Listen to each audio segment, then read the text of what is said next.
Olá, eu sou o Bruno e nesse canal a gente fala sobre educação e recursos humanos. Então, se você está chegando por aqui agora, não esquece de se inscrever no canal e, se você puder, já começa curtindo o vídeo porque ajuda a divulgar o nosso trabalho. E eu estou aqui hoje para ter uma conversa que eu considero muito importante com pais e professores, que é falar sobre educação financeira para ser trabalhado com os nossos alunos, com os jovens, com as crianças, com os filhos, com os sobrinhos, enfim, com os nossos mais jovens. E esse é um assunto muito importante porque eu acredito que o nosso ensino médio ele ainda é muito teórico, ainda é muito focado em passar conteúdos teóricos das disciplinas de língua portuguesa, matemática, língua estrangeira, história, geografia e por aí vai.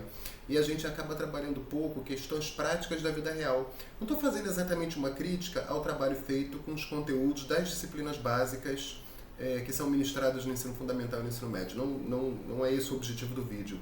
O objetivo é falar sobre como a gente poderia utilizar questões práticas para discutir os temas que são tratados nessas disciplinas. E uma dessas questões é a educação financeira.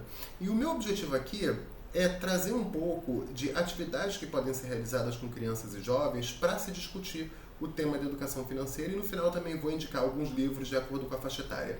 Mas antes de chegar nessa parte de dicas sobre atividades que podem ser feitas e de indicação de livros, eu vou dar uma revisão geral sobre educação financeira, o básico que os pais e professores que vão trabalhar com esse assunto deveriam saber para si antes de ensinarem aos nossos jovens. Por mais que eu seja doutor em administração de empresas, a minha área de especialidade não é finanças, muito menos finanças pessoais. Então o que eu vou trazer aqui é o básico mesmo. Não tenho nenhuma pretensão em entrar na discussão de melhor investimento, de técnicas específicas da área de finanças pessoais. Então, vamos lá. Deixa eu compartilhar a tela aqui com vocês, como eu faço com alguma frequência, porque acredito que fica mais fácil para vocês me acompanharem. Espera aí.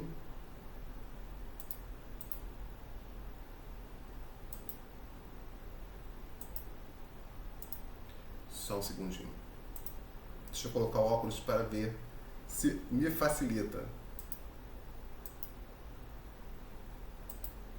Agora foi. Pronto. Bom, dessa vez eu resolvi colocar um mapa mental porque eu acho que fica mais fácil de organizar a estrutura de tudo que a gente vai falar aqui hoje. Então eu vou fazer uma introdução falando sobre os fundamentos da educação financeira, aquele mínimo necessário que você precisa saber.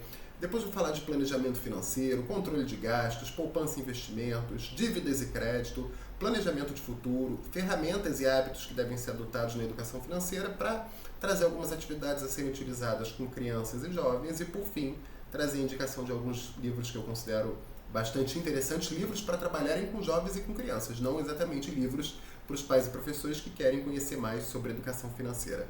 Então vamos lá, fundamentos. Tem dois pontos que eu vou chamar a atenção aqui nessa parte. Primeiro, falar sobre o que é educação financeira, para em seguida a gente entrar nos objetivos, né? Por que se discute tanto educação financeira nos últimos, talvez, 15 ou 20 anos? Bom, educação financeira ela é essencial para a vida porque ela vai ensinar as pessoas a administrar a sua vida financeira, que é uma parte importantíssima da nossa vida. Tudo depende de dinheiro. Você ter uma boa saúde depende de dinheiro para poder pagar um plano de saúde, uma consulta médica, poder comprar um remédio adequado, poder visitar o dentista, frequentar um psicólogo, uma nutricionista e por aí vai. Então a nossa vida na área de saúde, na área de segurança, né? Segurança, não somente o cuidado físico, mas a nossa segurança de sensação de ter um dinheiro guardado para uma emergência que possa acontecer. Então isso é muito importante. A educação financeira ela vai te ensinar como lidar com as questões que envolvem administrar o seu próprio dinheiro. E os principais objetivos estão relacionados ao aumento da renda.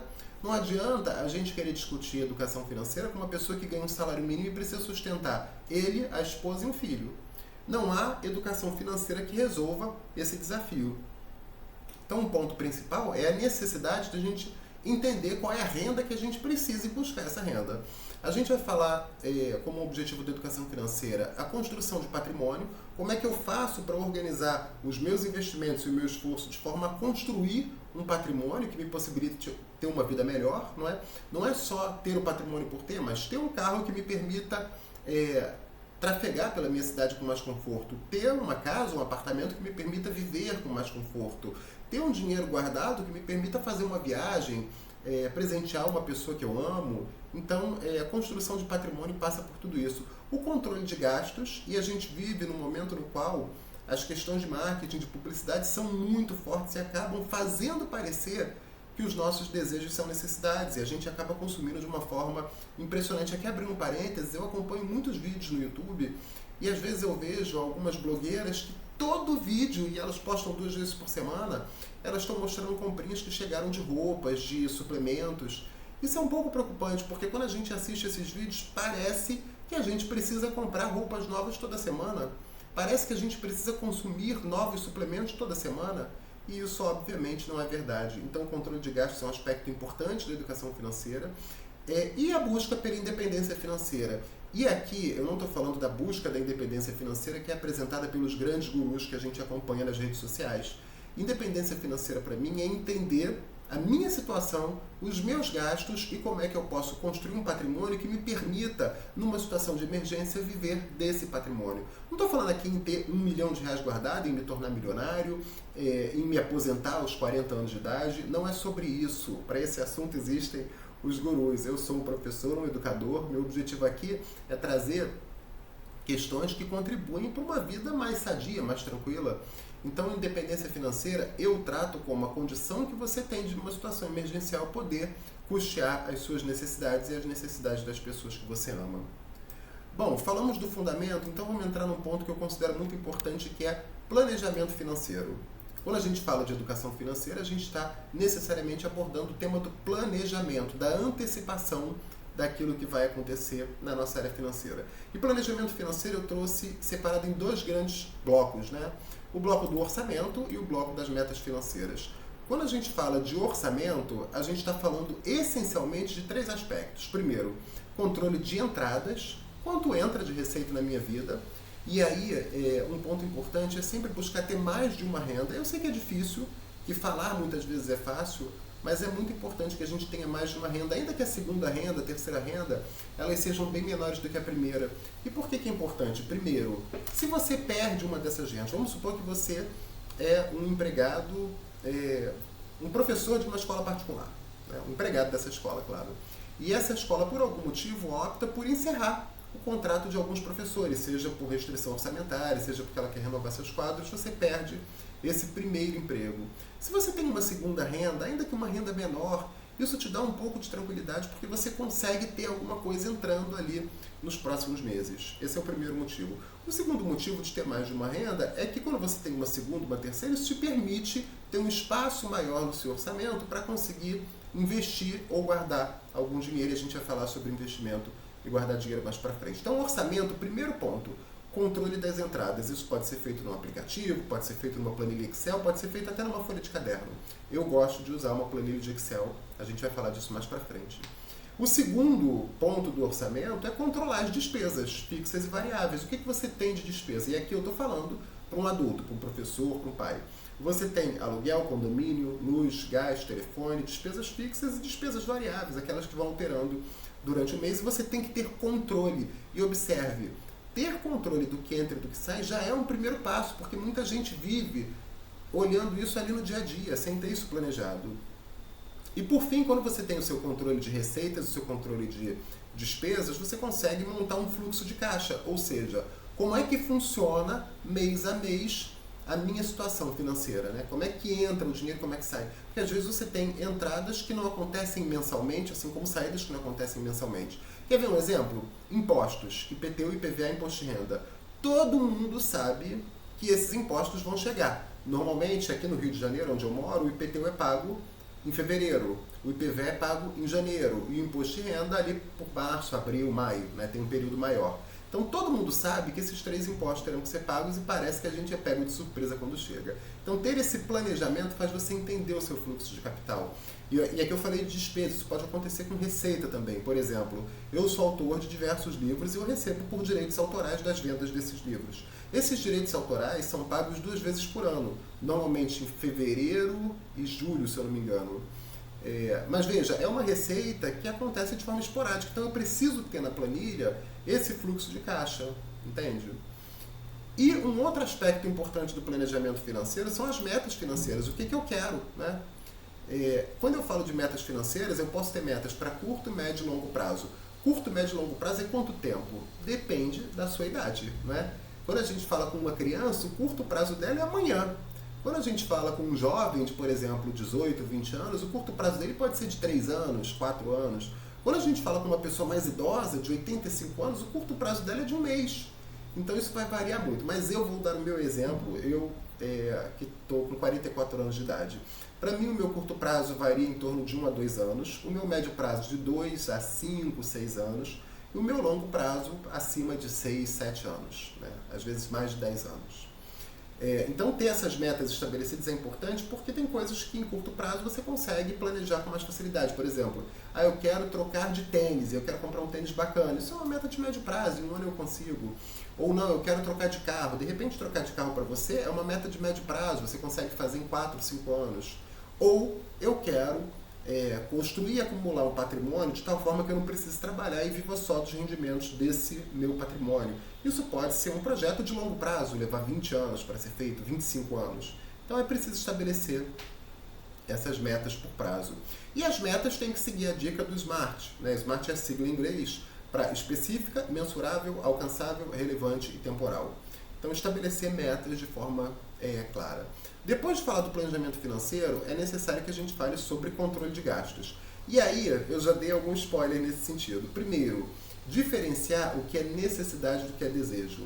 Eu não preciso comprar uma camisa nova a cada semana. Isso é um desejo, não é uma necessidade. No entanto, eu preciso comprar a alimentação básica da minha família. Arroz, feijão, carne, salada, frutas, verduras, isso é uma necessidade. Então é importante que a gente saiba diferenciar isso, porque se nós vamos passar isso para os nossos jovens, a gente precisa aplicar isso nas nossas vidas. O exemplo ainda é uma forma muito relevante de se ensinar as pessoas. Dado que entendemos a diferença de necessidades e desejos, a gente entra nas técnicas de controle de gastos. Eu trouxe algumas aqui que são muito badaladas na área de educação financeira. Não quer dizer que eu concorde integralmente com elas, você também não precisa concordar, mas são dicas para quem não tem nada. Então, uma das dicas, uma das técnicas de controle de gastos é a técnica 50-30-20, na qual 50% da sua renda é direcionado ao atendimento das suas necessidades, 30% dos seus desejos e 20% vai para investimentos. Essa questão do 50-30, eu confesso que na minha vida pessoal eu não uso muito, mas os 20% para investimento é obrigatório. No mínimo 20% da minha renda vai para investimento. E a gente tem algumas armadilhas financeiras que precisam ser consideradas. Vamos lá. Compra por impulso e uso irresponsável do cartão de crédito. Vamos falar de cada um desses. Compra por impulso é aquela compra que você bate o olho, se empolga, vai lá e compra e depois você fala, poxa, acho que eu nem precisava disso. Essa compra pode ser evitada se você utilizar uma lista de desejos que você tem para comprar. Então você olha para aquela lista e você fala, vou olhar essa lista de novo no mês que vem para fazer a aquisição desses bens. Lá na frente, você vai reavaliar se de fato você precisa daquilo ou se você quer aquilo. Então isso ajuda a evitar um pouco a compra por impulso. E essa é uma técnica interessante de ser trabalhada com os nossos jovens. Então, por exemplo, se seu filho te pede um videogame novo, um celular de última geração, você pode combinar com ele que você vai anotar naquela lista e que na próxima data comemorativa, aniversário, Dia das Crianças, Natal, o que for, vocês podem rever para saber se ele continua com aquele desejo para fazer aquela aquisição. Então, acho muito interessante. E outra armadilha é o uso irresponsável do cartão de crédito. Esse é um ponto que eu acho que tem que ser trabalhado com as crianças desde cedo, porque o cartão de crédito representa um empréstimo que você está tomando. E frequentemente a gente acaba usando o cartão de crédito, eu já me peguei fazendo isso várias vezes, como se fosse um dinheiro que eu tenho disponível agora, sem considerar que depois eu vou ter que pagar os juros daquele cartão, caso eu não consiga quitar toda a fatura de uma vez só. Hoje eu uso o cartão de crédito com frequência, todas as minhas compras são no cartão para acumular pontos e cashback, mas 100% da fatura é paga de imediato. E também é um ponto que a gente pode trabalhar com as crianças desde muito cedo, que cartão de crédito é um empréstimo que você está tomando e que é necessário para que você não se torne um eterno pagador de juros, que você quite aquela fatura integralmente na data do vencimento no máximo. Bom, falamos do controle de gastos, agora vamos falar sobre poupança e investimentos. E é claro, para a gente guardar dinheiro, para a gente investir, a gente tem que guardar dinheiro, que é o primeiro passo, poupar. Quando a gente fala em poupança, em guardar dinheiro, a gente deve começar tratando de duas caixinhas muito importantes. A reserva de emergência, né, a reserva financeira que serve para emergência ou oportunidade. que é essa reserva? É um dinheiro que você tem guardado para tratar de uma emergência. E as emergências vão acontecer. Pode acontecer hoje, pode acontecer daqui a uma semana, daqui a um mês, daqui a um ano. Mas elas vão acontecer. O que é uma emergência? Um carro que quebra, uma geladeira que quebra, uma doença que aparece, você tem que comprar um remédio mais caro do que você está acostumado, uma viagem que você precisa fazer de emergência. Aqui eu estou falando de situações de emergência. Mas também tem as oportunidades, sabe? Você está querendo, por exemplo, comprar uma TV nova há um tempão e aí você descobre que um amigo seu comprou aquela TV, quer se desfazer, dando um desconto aí de 30% e você, puxa vida, se eu tivesse esse dinheiro em mãos, eu ia fazer um super negócio. Então essa reserva financeira, ela é fundamental. Se você não a tem, comece a construí-la agora. E se você está trabalhando educação financeira com uma criança ou com um jovem, já pode falar sobre isso. É fundamental ter um dinheiro guardado. Quanto ter guardado? Aí varia muito. Né? As pessoas que discutem educação financeira vão falar em ter 3 meses, de 3 meses a 1 ano da sua reserva. 3 meses para as pessoas que têm uma renda mais estável, como servidores públicos, e 1 ano para aqueles empreendedores ou pessoas que não têm uma renda tão estável. Mas o mais importante é ter algum dinheiro guardado. Se você não tem nada, que tenha R$500, que tenha R$1.000, que tenha R$3.000, quanto for possível ter, mas providencie a sua reserva financeira. Depois que você tem a sua reserva financeira, você pode começar os seus investimentos. E mais uma vez, não é meu objetivo aqui discutir qual é o melhor investimento, qual é o pior. Eu posso até depois fazer um vídeo específico falando sobre como eu invisto o meu dinheiro. Mas aqui a ideia é que você conheça o básico para poder trabalhar esse assunto com crianças e jovens. Então os investimentos podem ser de renda fixa, que são, em tese, aqueles investimentos nos quais você coloca o seu dinheiro e sabe exatamente quanto e quando vai receber. A renda variável, que é aquele no qual você coloca o seu dinheiro e você confia de que o mercado vai crescer e você vai ter um retorno interessante ou vai ganhar com dividendos e por aí vai. E a necessidade de diversificação, porque lembra dos nossos avós quando falavam sobre o risco de colocar todos os ovos em uma única cesta? Se aquela cesta cai e quebra, é um grande problema. Por fim, já que a gente está falando de poupança e investimentos, a gente tem que falar do perfil do investidor. A gente pode ter investidores que eu chamei aqui de cautelosos, que são aqueles investidores que não estão com interesse em arriscar o seu dinheiro, eles querem ter certeza de que eles vão receber de volta aquilo que foi acordado. Os investidores moderados, que eu tenho uma certa certeza, mas eu topo arriscar alguma coisa. E os investidores de perfil arrojado, que são aqueles que topam perder dinheiro se houver aí a possibilidade de ganhar bastante dinheiro. Também é um exercício interessante de fazer com as nossas crianças e com os nossos jovens. Existem alguns questionários disponíveis na internet que te possibilitam fazer esse exercício. Bom, falamos sobre poupança e investimento, vamos falar sobre dívidas e créditos. Primeiro, evitar dívida. Dívida só quando for extremamente necessária ou vantajosa, por exemplo, um financiamento imobiliário com uma taxa de juros muito baixa. Então, para evitar dívidas, planeje suas compras e observe bem os juros que estão sendo cobrados. Segundo ponto, se você tem dívidas, é o momento de renegociar e quitar. Para renegociar e quitar, a gente prioriza as dívidas caras e a gente faz acordo com os nossos credores para tentar reduzir os juros ou reduzir o total da dívida. E usar o crédito de forma consciente. Né? Cartão de crédito tem algumas vantagens, eu acabei de falar que eu praticamente faço todas as minhas compras no cartão de crédito para ter milhas acumuladas e cashback. Então é preciso conhecer essas vantagens, mas também saber dos perigos, porque parece que a gente nunca vai precisar pagar, mas aquela conta chega e chega rápido. E empréstimos e financiamentos, eu não sou contra se tomar empréstimos e financiamentos e acho que a gente não tem que passar para as nossas crianças, para os nossos jovens, medo de tomar empréstimo e financiamento, mas saber que isso deve ser feito com responsabilidade. Por exemplo, se você está iniciando um grande negócio, uma empresa, você está fazendo um empreendimento, pode ser que tomar um financiamento, tomar um empréstimo seja fundamental para dar conta do negócio que você está montando. Mas é preciso ser feito com responsabilidade. Planejar o futuro. Ensinar as nossas crianças a guardar dinheiro pode ser difícil porque você está trabalhando a diferença entre o retorno imediato de um prazer e o esperar o futuro para obter esse prazer, essa vantagem. Eu acho que a gente precisa trabalhar desde cedo 3 aspectos fundamentais. Primeiro, a questão da aposentadoria. Vivemos num país no qual a nossa aposentadoria corre riscos, todo mundo sabe disso. Quantas vezes já tivemos mudança nas regras de aposentadoria nos últimos 25 anos? Muitas. Meu avô, por exemplo, se aposentou com 48 anos, porque ele começou a trabalhar com 15, se aposentava com 30 anos de contribuição e ele se aposentou aos 48 anos. Eu, pela regra atual, me aposento aos 65. Agora, essa regra ainda vai mudar muito para frente. Será que eu consigo me aposentar? Então, construir um patrimônio que nos permita viver uma aposentadoria confortável é fundamental e deve ser trabalhado desde o começo. Segundo ponto, ter um patrimônio, né? Ter os bens que você considera necessário. Que patrimônio é esse? Varia de pessoa para pessoa. E por fim, seguros, que são fundamentais. Seguro de casa, seguro de carro, seguro de vida. Então a gente também precisa saber que esses seguros são importantes para trabalhar com as nossas crianças desde muito cedo. Algumas ferramentas e hábitos que eu considero que são importantes quando a gente vai trabalhar a educação financeira. Aplicativos para controle financeiro, tem vários se você pesquisar aí na sua loja de aplicativos. Se você jogar no Google, tem um monte de planilhas que podem ser utilizadas também. Eu, Bruno, particularmente, prefiro utilizar uma planilha em Excel, organizando meus gastos por categoria. Me facilita visualizar onde eu estou gastando mais dinheiro, onde eu posso economizar, quanto eu estou conseguindo investir naquele mês. Planilhas, como eu já comentei, a revisão semanal e mensal da sua situação financeira. Você precisa ter um dia na semana, sei lá, o meu dia é terça-feira à tarde, mas você precisa ter um dia estabelecido para que você pare e dê uma olhada na sua situação financeira. Quanto você tem de dinheiro, quanto você gastou, se as contas foram pagas, se você está com alguma dívida, se tem alguma coisa para entrar naquela semana, isso é fundamental.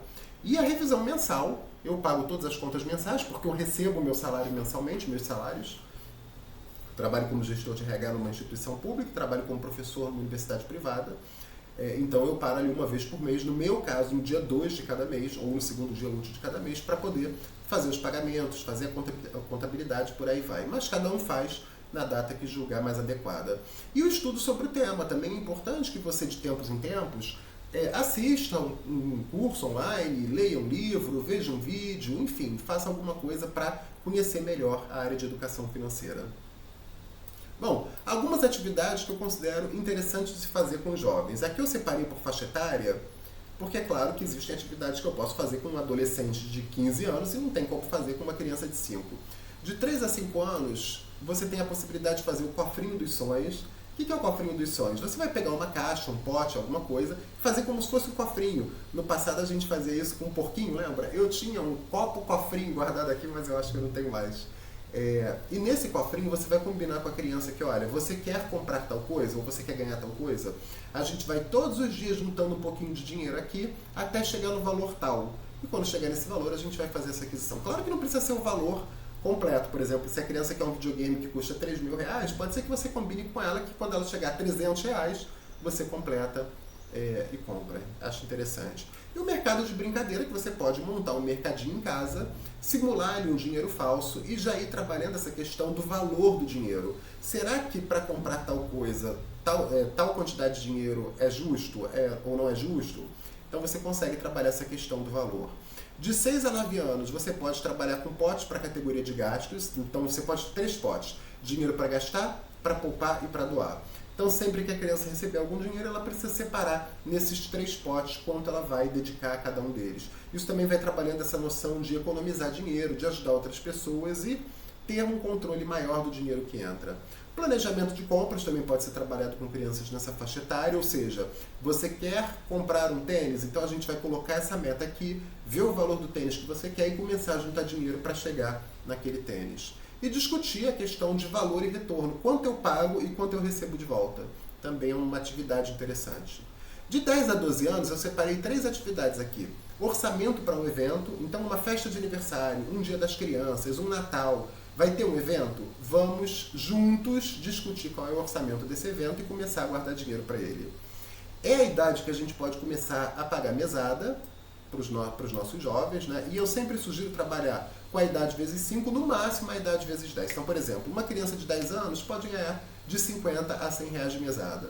Uma criança de 15 anos pode ganhar de 75 a 150 reais. Então, nessa faixa eu acho que é interessante.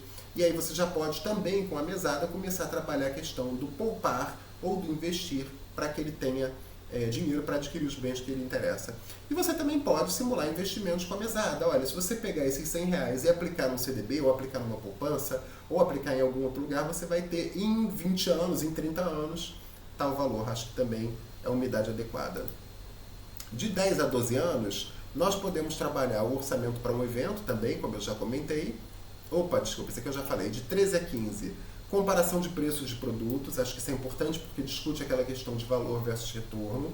Projeto empreendedor, acho essa uma atividade muito legal, vamos montar um negócio, vamos estruturar quanto precisa de dinheiro para investir para montar esse negócio, porque você está trabalhando já um investimento com retorno. Então acho que é uma atividade muito legal. E discutir objetivos financeiros. Quais são os objetivos que você tem a curto prazo, a médio prazo e a longo prazo? Com uma criança de 13 a 15 anos, o curto prazo dela é de 6 meses, o médio prazo é de 2 anos e o longo prazo é de 5 anos. Dá para ir por aí. E com 16 anos ou mais, a gente já está falando de um adolescente ali no final da adolescência, quase início da vida adulta. A gente já pode discutir o orçamento da família com um adolescente nessa idade, mostrar a realidade da família, mostrar quanto entra de dinheiro, quanto sai, iniciar investimentos reais. Provavelmente ele de repente está começando a trabalhar, ou ele está ganhando dinheiro de tios, de avós. Então já é possível começar alguns investimentos reais e discutir planejamento de carreira e de estudos. O que ele quer estudar, o que ela quer estudar, que carreira ele ou ela querem seguir, qual é o salário inicial dessa carreira, qual é o salário final, é possível empreender nessa carreira. Então tem uma série de possibilidades a serem discutidas. E aqui eu trouxe algumas indicações de leitura. Para crianças de 6 a 12 anos, eu indico fortemente a leitura do livro Menino do Dinheiro. É um livro muito bacana, muito simples de ser lido. Trouxe aqui um resuminho. Ele traz lições sobre poupar, gastar com consciência, investir por meio de uma narrativa envolvente, com linguagem simples e ilustrações. Faz parte de uma série, cada volume aborda diferentes temas financeiros. Então, para crianças de 6 a 12 anos, fica a dica, Menino do Dinheiro. De 7 a 10 anos, O Pé de Meia Mágico. Também é um livro muito bacana, muito simples de ser lido, curtinho. A história estimula crianças a poupar, guardar e cuidar dos seus brinquedos, mostrando vantagens de agir assim. O livro mostra a rotina de 2 irmãos, muito amigos, mas que pensam e agem de maneira diferente. Muito legal. E aí, se você não conhece os livros, também vale ler junto com seu filho, com seu aluno, porque você também tem bastante coisa para aprender, todos nós temos. E com mais de 12 anos, 12 ou mais, você já pode trabalhar O Pai Rico, Pai Pobre para jovens. O Pai Rico, Pai Pobre original é um livro muito conhecido e muito interessante que vai discutir essa questão de visão que a gente tem sobre o dinheiro. E o Pai Rico, Pai Pobre para jovens traz a mesma mensagem, só que voltada para um público mais jovem. Versão adaptada do Pai Rico, Pai Pobre, com linguagem mais simples e exemplos voltados para adolescentes. Ajuda a construir uma mentalidade financeira desde cedo. Bom, aqui ficou o nosso mapa mental enorme. Deixa eu ver se eu consigo mostrar ele para vocês por completo. Acho que não, porque ele ficou bem grande.